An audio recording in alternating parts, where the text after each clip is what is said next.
So what are we doing today? Well, today I'm doing what I had done for the last week or so, off and on.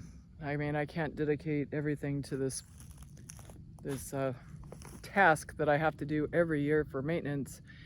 So as you can see, there's a bunch of saplings. Believe it or not, this happened in a year, and you can see that I've cut these down, and I did treat them with the poison that's specially formulated for woody stuff. And you know, I painted it with a brush. I don't like poisoning everything in my environment, but I can't have it continually to come up, because if you don't paint it, it comes up in multiples rather than a single.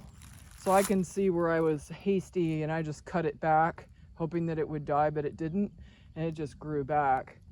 So I've pretty much gone from where that tree is across the lake and around the lake, and I've cut down all the saplings that are on this bank or levee.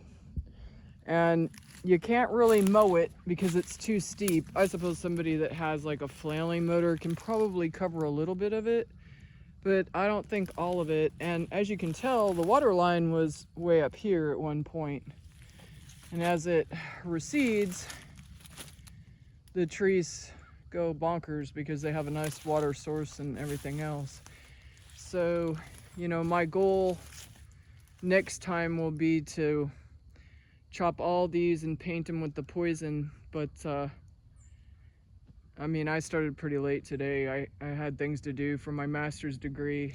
I'm taking a mini micro course over the winter, or over the winter break anyway, just so I can make timely progress in my degree.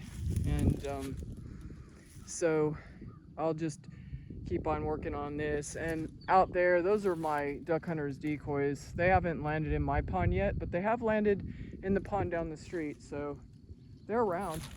They're just not here for the time being. It's too warm. It's going to be 70 degrees, or it is 70 degrees.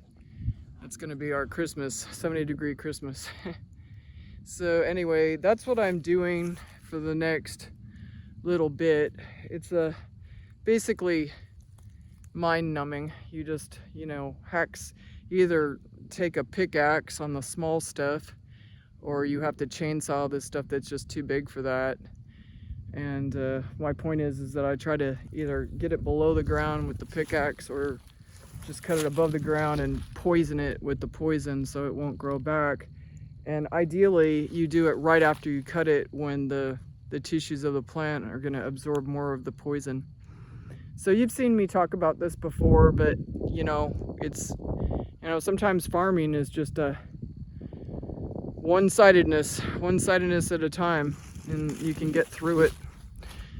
So that's what I'm doing. I'm just trying to maintain this. And you know, I'm kind of motivated because the duck hunters, you know, if they have to get a duck out of the pond, they won't be tripping over stuff like that.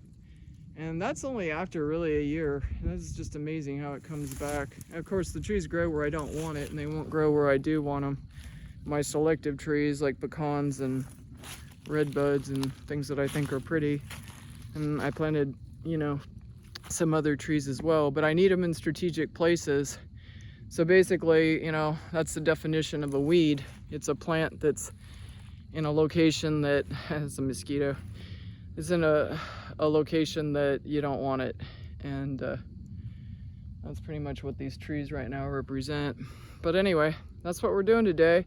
I wish you all a Merry Christmas. We're getting darn close to it by the traffic in town. People are kind of driving around quick and fast. Anyway, have a good day, and I hope you stay warm if you're in colder country than here. Anyway, bye.